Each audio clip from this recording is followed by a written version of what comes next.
You know that a gunshot was fired at the White House during dinner, and more news are going up and down concerning this evil act. In fact, make sure you watch this video from the beginning to the very end to get more updates concerning this. Let's watch. Wolf Blitzer, we see you as well. We know that you witnessed this gunman in action, and you have stated that the gunman was firing as they were brought to the ground, but you were unclear in the direction to which the gunman was firing. Could you describe the clothing or the weapon that you saw from the gunman from your vantage point? Is that a question for me? It's Wolf. Yes, Wolf.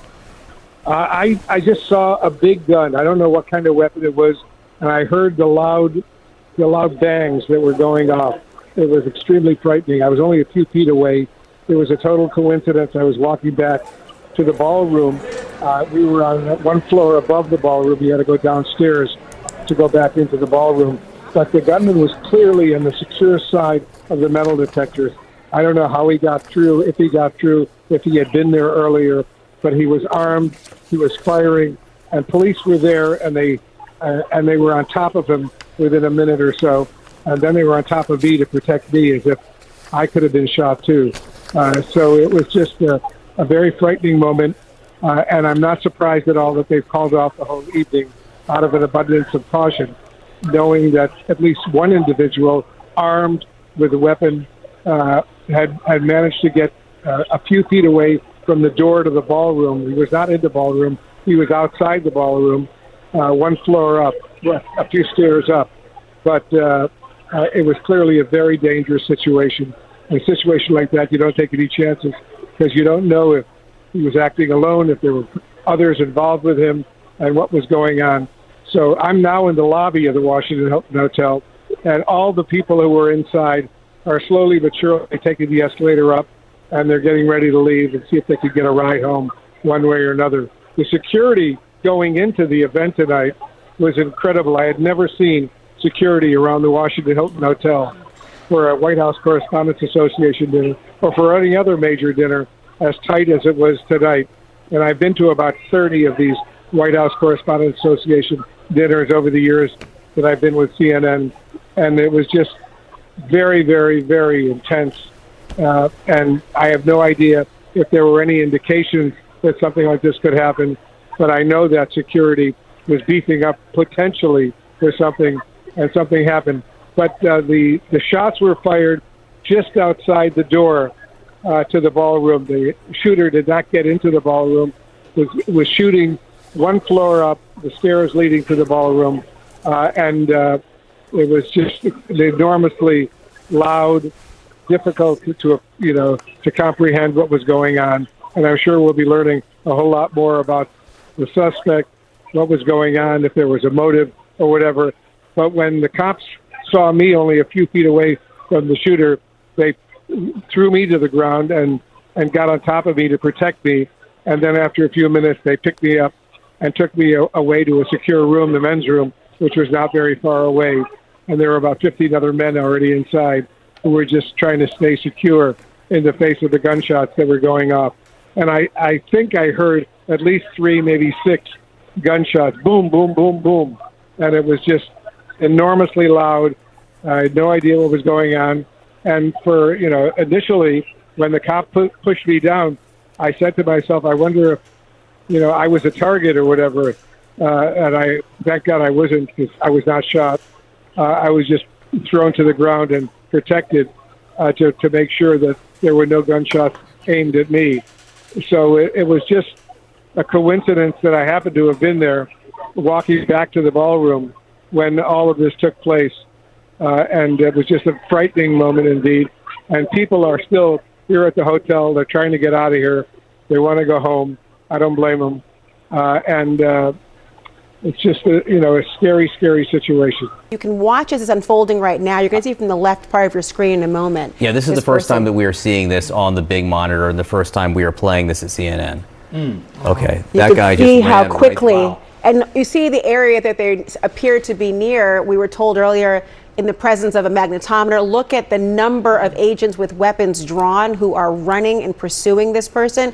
And again, note the very quick pace from which this person has moved. And again, we do not see the shooting of a Secret Service member. We do have a picture of the suspect on the ground. We can show that as well in the screen that shows the suspect without clothing on, which frankly is a normal course of business to remove to see if there's any threat under their clothing and beyond. But let's bring in John Miller to talk more about this. John Miller, again, we're seeing the photo of that suspect on the ground. We don't know if the suspect was shot because we're getting conflicting reports on that. It was hard to tell in that photo if he was wounded. You have some new reporting. Why don't you give that to us first, and then I do want to ask you to analyze the video. So first, your new reporting.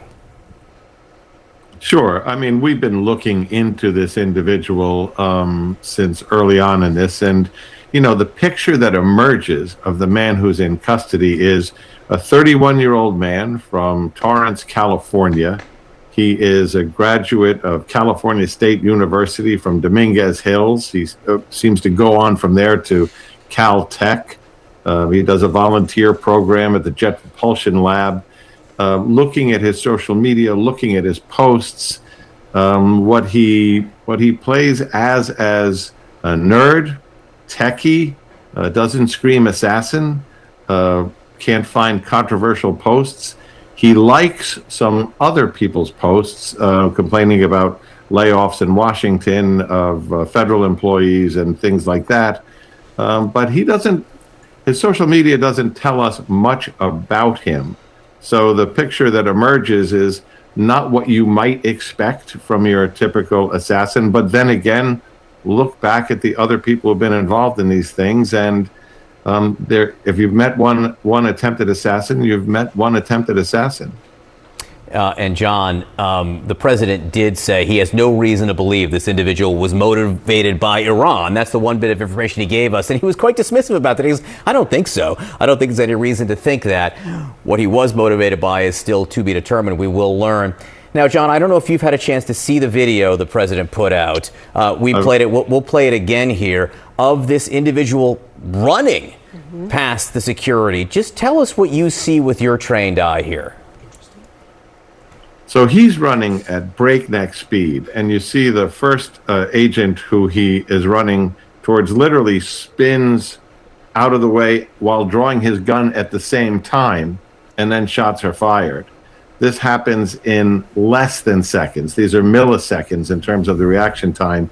And you can see by the way they move forward and are now reholstering their weapons that he is down, which means either he was shot and wounded by that gunfire, or other Secret Service agents ahead of them out of frame tackled him. But either way, he was taken down fairly immediately after he ran by at that high speed. And I'm Jeff Carroll, Interim Chief of Police for the Metropolitan Police Department. This afternoon, this evening, members of the United States Secret Service and the Metropolitan Police Department were here at the Washington Hotel for a site detail for the Correspondent Center. As the mayor mentioned, at approximately 8:36 tonight, an individual charged a U.S. Secret Service checkpoint here in the lobby area of the hotel. He was armed with a shotgun, a handgun, and multiple knives. As he ran through that checkpoint, members of law enforcement from the United States Secret Service intercepted that individual. This is a very preliminary investigation at this point. We do know that law enforcement exchanged gunfire with the individual. We do know that a U.S. Secret Service uniformed division officer was struck in his vest. He was transported to a local hospital for treatment. He seems to be in good spirits at this time. The suspect in this case, he was not struck by gunfire. However, he was transported to a local hospital to be evaluated. Again, we're very early in the investigation. We have members of the United States Secret Service, the Metropolitan Police Department, and the FBI here to continue to investigate this matter. But at this point, it does appear he is a lone actor, a lone gunman. There does not appear to be any sort of danger to the public at this time. However, we are continuing to investigate this matter. At this point, I will turn it over to, I believe, the FBI. Hi, good evening. I'm Darren Cox. I'm the Assistant Director in charge of the FBI's Washington Field Office. The American public should be proud of the quick response and heroic actions from law enforcement officers tonight to keep the American public safe. Their actions are absolutely heroic. The public should also rest assured that there will be no stone unturned during this investigation. The FBI currently has our Joint Terrorism Task Force here on scene, along with our criminal division, our crisis response team, and agents from across the country are working on any leads that may come in this investigation. Anyone with tips in this investigation should call 1-800-CALL-FBI. Thank you. Director Curran. Thank you. My name is Sean Curran. I'm the Director of the Secret Service. Tonight, we saw exactly what our brave men and women do each and every day to protect our protectees. It's not easy, and I will tell you that they performed admirably. We got to see what they do, and that individual, when he charged a checkpoint, was apprehended. It shows that our multi-layered protection works, and I'm grateful to our partners that help assist us with building these sites and protecting these sites. Very fortunate that this officer is alive, is being observed, and I'm grateful that the President reached out to this officer and spoke with him earlier. I ask everybody to pray for him and all of our officers and agents that were involved, and I will tell you, we will continue with the mission. Thank you. Thank you. Judge Pirro. I'm Janine Pirro. I'm the United States Attorney. Right now, the defendant is being charged with 2 counts, 924C, using a firearm during a crime of violence, and a second crime under 111, which is assault on a federal officer using a dangerous weapon. Now, as you all know, there was an individual, a uniformed Secret Service officer, who was shot. And fortunately, he is doing all right and he will be fine. But it is clear, based upon what we know so far, that this individual was intent on doing as much harm and as much damage as he could. And thankfully, because of the checkpoint right outside the ballroom, where thousands of people were situated to hear the President of the United States, because that checkpoint worked, there was no one who was injured when it was clear where this defendant was going. Now, I want to make one comment. As a participant, someone who was in the ballroom, who came this evening to be part of a very lovely event at the White House Correspondents' Dinner, I, for the first time, was in a situation where there were shots fired, shots heard, and a whole room went silent. When I lifted my head and when I looked up, every law enforcement officer was out there as we all had our heads down, thousands of them. These are the men and women every day who do what they do silently, and they do it with courage and with dignity. Thank God for our partners, the FBI, the Secret Service, the Metropolitan Police. All of them tonight acted so quickly that they prevented what could have been a horrific event where we were all sitting there in one room. The defendant will be arraigned on Monday in federal district court, but make no mistake, there will be many more charges based upon the information that we are learning in this very fluid situation. Thank you. What do you have to say concerning this?